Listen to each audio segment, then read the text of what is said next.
I'm in here. Yeah, but I'm live. Hi, everybody. We're having a few technical difficulties. I'm trying to get Nanette on with us here in just a moment. So let me grab her in too. So just hold on a minute while we get this figured out for you. So hang in. Let's see. I'm trying to grab it for you, Nanette.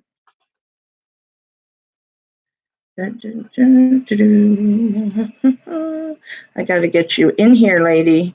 It used to just have the link up there.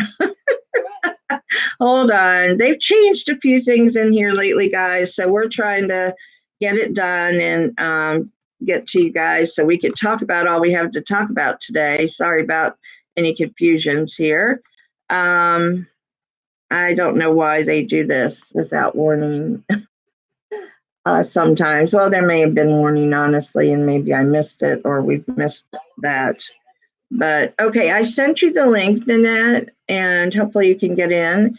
But anyway, today we're going to talk about some exciting things. We're going to talk about some of the basics, but also we want to go a little more in depth with you guys too about some things and even talk about issues that we struggle with all the time when we're building our teams. So I hope that some of you are watching live and can ask some questions, but if not, even if you watch the replay, please ask questions too, because we'll get those. And definitely join in our group on Facebook.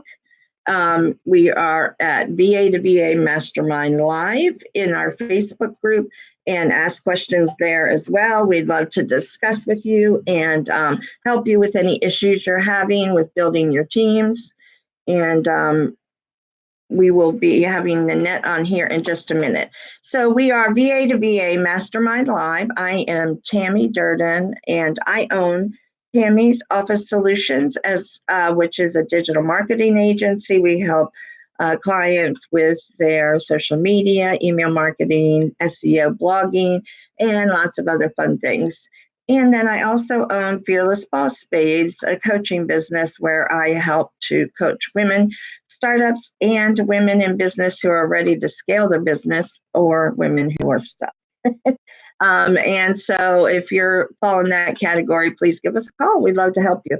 And then, of course, we have VA to VA Mastermind Live. And we have some exciting news coming up in the next few months. So we're excited about that. And as soon as I can get Nanette on here, we'll start our discussion today. We're going to visit some of the basics of contract, kind of contract discussion, wording, as well as some of the amendments that we can put on our contracts to help guard us a little bit. I see you in here, Nanette, or I see that there's two people in here, but I don't see you. Are you here? Nanette, you're still on the phone too. Oh, that doesn't make sense because I gave you the live link, dashboard link. Okay, hold on. Let me see. What did it say when you tried? It just put you right into this? Okay. Goodness me. See, that doesn't even make any sense. I wish I could pause live, but I either have to end it or something. So just, I wonder if I can make you, nope, it won't let me add you. I was thinking maybe I could add you in because that would make sense if we had viewers who we wanted to add in at the end and ask questions and things. That would be great. Let me see.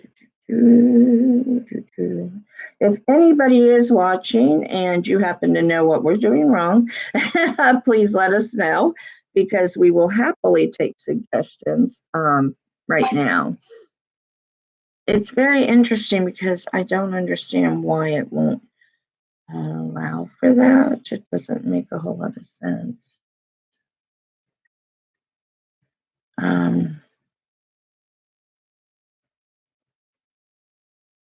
Oops, I think I kicked us out. Maybe I did. I don't know. I might still be live because the camera's on.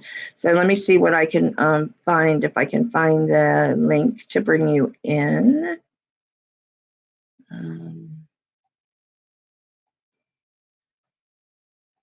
Thank you for your patience, guys. Just give us a minute and hopefully we'll be right with you. Just some of the things to keep in mind. I'll try to keep talking a little bit while we work on this. Excuse me. But some of the things, it's very interesting because some of the things that we've had, even recently, and I've been doing this, in business for 11 years and building the team for, gosh, almost since the beginning, but at least for 8-9 years of adding subcontractors and building my team. Now we, of course, differentiate subcontractors versus team by because a subcontractor we hire to kind of fill a void in maybe just if there's a void, maybe in something that we need help with like a short-term project, that kind of thing. But when we're building a team, we're being very purposeful, I guess is the best way to say it. We're being very purposeful in building a team because we want to have a team on a regular basis, people that we work with on a regular basis. And we want to be able to share, information with them. We're going to be sharing the way we do things, all of that stuff. So we want to be sure that we are, where we're needed to be, and how we have everything set up before we bring on team members. And then I'm going to try this other one. I don't know that it's right because now it's telling me I can't get in against the line.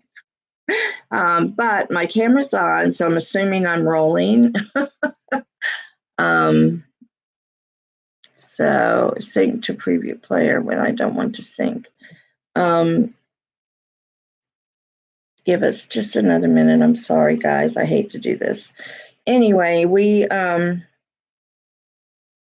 really want to be able to build a team, and with building the team, we are very intentional and purposeful. Now, Nanette, I just looked on here, and it's showing on our page. What I'm seeing is still our thumbnail in there. I'm not seeing that we're live. It does. Can you see it? Can you see me talking? You can. Okay, so I'm getting two different things. So interesting. Okay, but anyway, so we want to make sure that when we're building our teams that we're doing certain things and we're watching, we want to really watch the wording on our contracts. We want to safeguard some things.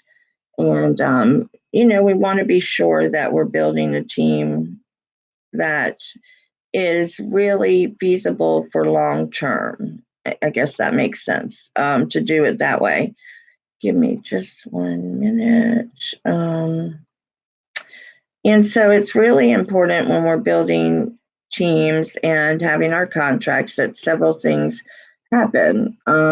That we, first of all, if you, it is important to try and consult a lawyer. We always recommend that, and a CPA if you can.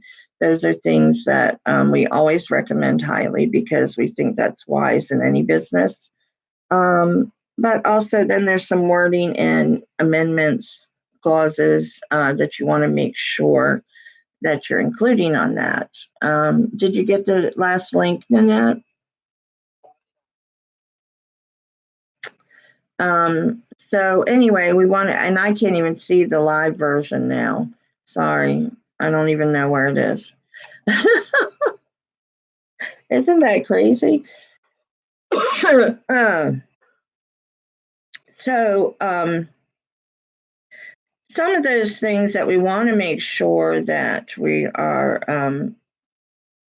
that we're doing and making sure we're including on our contracts are, first of all, the non-compete clause.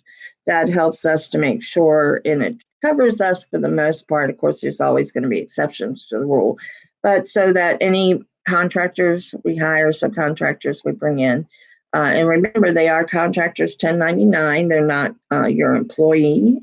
So be careful not to refer to them as that. And you want to make sure that way they're not going to be able to compete or steal your client, basically, is what it is. We don't want them to steal your clients. So in that case, then we want to make sure to put in that non-compete clause, and you also want to, there's several other things that we include, like I include intellectual property clause, so that they can't steal any of the designs and the way I do things, all of that. So you want to make sure you have that in there. Also, Nanette, what are some others? I'm having Nanette on the phone at least until we can get her in here, so that she can help me. Right. What are some other clauses and amendments that we include in our contracts? My mind's going blank because I'm trying to do too much.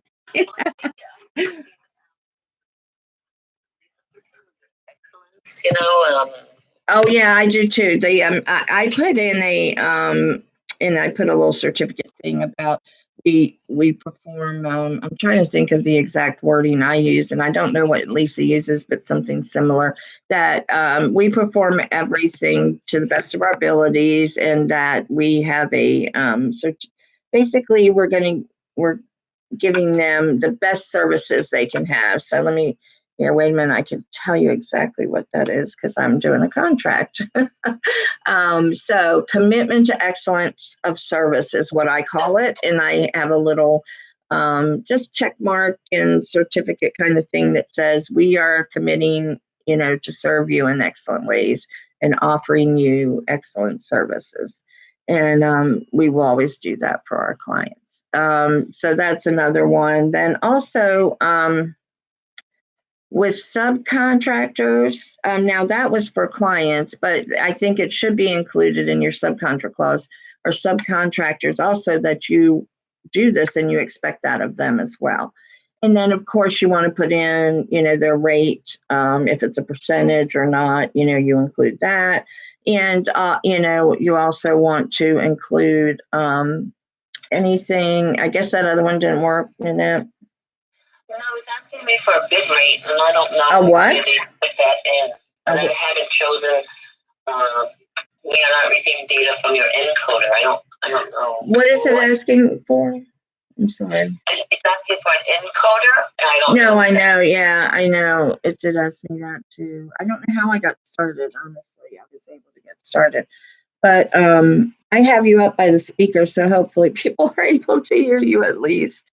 So our apologies, guys. I think the next time we're going to use a webinar software that I just recently purchased. Maybe that'll be a better way to go. And then we can always post it later to YouTube as well. So, but yeah, so some other things to include, of course, would be the services that they're helping you with. Now, I know that Lisa, who can't be with us today, she was having car issues. I know that she also does like a work requisite or something similar. So she'll do a general contract, but then she does like a work requisite for each task or each thing she's going to have them do. I don't do that. Not that I don't think that's a great idea. I think it is a good idea. But it's just not something I've done in the past. And so far, I haven't needed, but I think it's not a bad idea to do that. And I do put something in my contracts about future needs and things like that, either through email serving as the amendment or something of that nature with them. So that's kind of what I do for that.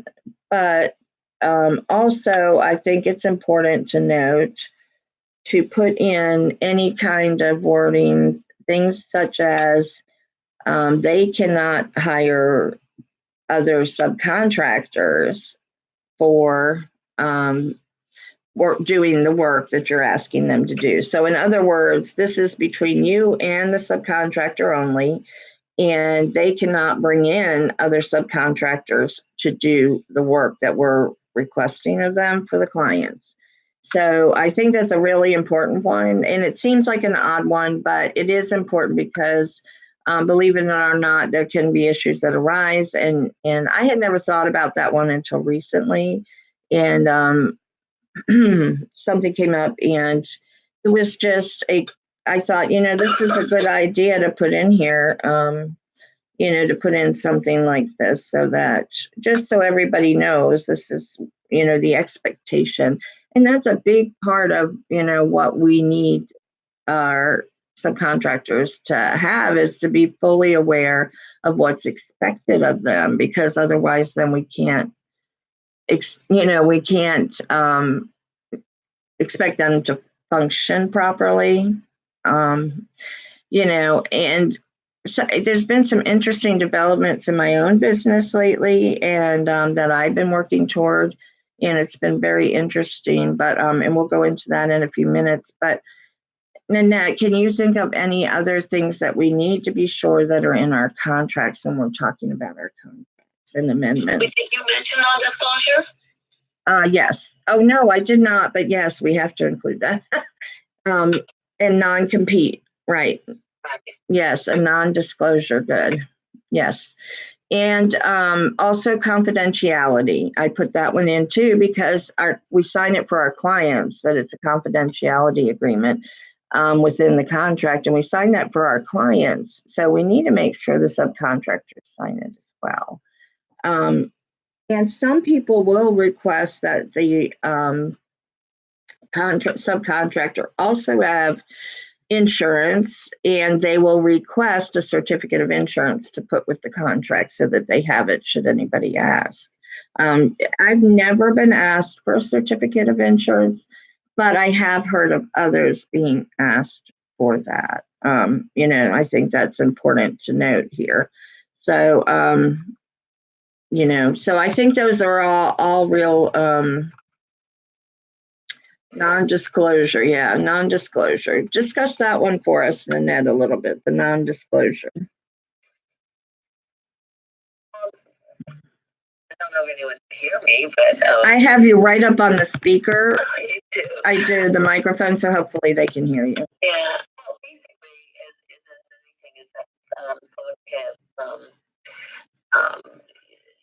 it's most companies have non-disclosures. Right. When you're working with someone, that means you can't share information. That client it's having confidentiality between what you're doing, and you can't just freely talk about it with others, and you can't share, files and things of that nature. So it's really to protect your interests with your clients. Mm-hmm. If somebody's working with you, you don't want them talking about it with outside of the business, and that's typical. I mean, when I was in sales, we had non-disclosure. Especially for technical companies, because you don't want to share what you're doing. Right, absolutely. No, I think that's great. I think that's a great point. That has to be included in everything that we're doing in regard to working with subcontractors. That's so important. So we definitely need to include that as well. And then I was trying to think now, see, I send a welcome kit, so to speak, to my, just like I do to my new clients, I do it for my subcontractors as well. So they know what to expect and what's included in, the whole kit. So I actually send like a checklist over of things to expect, or a checklist of what I expect back too. So, for instance, I just spell it out that I need the contract back, signed contract, and returned to me. I also want them to I send out to them a W-9 or a WBEN, which is for non-U.S. citizens. and I send those out. And so I put that I expect that back, the return and completed and signed. I'm sorry, I'm stumbling because I feel so distracted with trying to do all this. I think I've just stopped and just going to continue without trying to do this so that I can focus. But anyway, so we include that. We also I asked for, I don't know about you, Nanette, but I put up my team on my website because a lot of people want to know who they're working with in one of these, especially since we work virtually. And as long as they're okay with that, and most of my team work only with subcontractors. So yes, it is their own business, but they're not actively seeking other business. And so they don't mind being included, on the site. And actually, in fact, like it most of the time. And I even asked for any certifications they have, that they can send, if they have any graphics for it, and include those as well. So I asked them to send a photo of themselves. And then I also asked them to complete and return a list of certifications and graphics associated with it, so that I can put those up on the website. And then I also have to, these are the processes you have to go through and think about, but I use FreshBooks for timekeeping and for billing, invoicing clients. So I have to send them an invitation to be on FreshBooks, whether it's quote unquote staff for FreshBooks just means it's other than one task. So if you're going to have them do more than one task and you want it named, you have to invite them as staff rather than contractor. But so they have to accept the invitation on FreshBooks, and then they accept. And I have a company email signature. So they have to accept that and set it up and under their company email. And then they need to also review in our project management system. I use WRIKE, WRIKE, and they have to accept and review items that are assigned to them in the project management system and ask any questions. So that's kind of the general rule of thumb of, and I'm always reviewing that and changing if needed and that kind of thing. Is there anything that I missed there that might need to be included in the welcome kit as far as I have a letter, of course, that goes with it, but what might I have missed, Lynette? I'm not quite sure if there's anything else. It seems like a lot as it is, but right. all for protection purposes. Absolutely. I agree. And very important too. So yeah. So that's the basics of, definitely of what you need. But so let's talk about a few other things that come up. So one of the other things that, there's always the issue of the non-compete, even though we do include it. We've had or heard of others, I've not had this happen, but we've heard of others having issues with clients wanting to take the subcontractor, or the subcontractor notifying the client they're leaving, and then the client panicking, things like that. So I think it's very important. Communication is key with clients and with with your team members. Don't you think, Nanette? I'm sorry, say that again. I said communication is key with both contractors and with subcontractors and with your clients. I think the communication is a key factor in it all. Don't you? Right. Yeah. Oh, absolutely. You can't, if you don't have good communication, that's just ripe for problems to happen, and you're losing clients over it, or your team.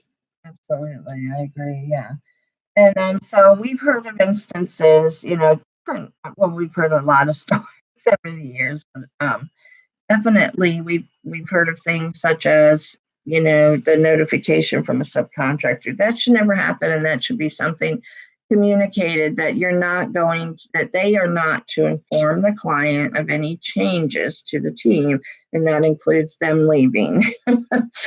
So because the client has to have full confidence in us and our processes, that when something changes, their work is still going to be done, and that we're going to continue to move on and keep going for them just as well as we did before any changes. Right. One of the highest compliments I received was from one of my longtime clients who said, and we had to change her on occasion to a different contractor depending on what was going on with the team. And even just adding team members, sometimes I have to adjust, and I like to have certain team members focus on certain things. So I have someone that does social media mostly, someone that does the email marketing, someone blogging, all of those things. It just kind of makes it easier and easier for the client. But and on occasion, I have had where I just assign a client to someone as well. And so they're just working with one team member. I've done it both ways, but if I have to change them or anything else, this one client said to me, I don't worry about when you have to make changes because you have such great processes and systems in place that I don't really hardly notice anything other than where the email's coming from or to, and she said, and I thought that was a great high compliment that our process